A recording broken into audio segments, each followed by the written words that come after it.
Museum developed in the 70s and still growing now.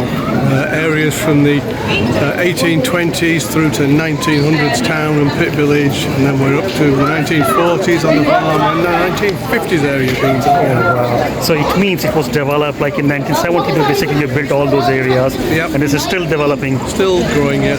Still Oh, growing. excellent, great. I think a lot of effort you guys have put. It's a really hard work. Much appreciated. Thank you so very much for your time.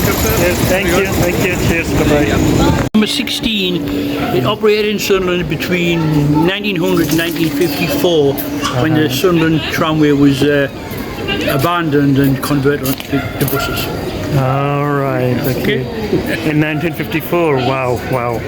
The technology was so advanced at that time, even. Unbelievable. Yeah. Well, I can just remember this tram station. Only just. Excellent. Great. Thank you so very much. Very nice to meet you. Have a good day.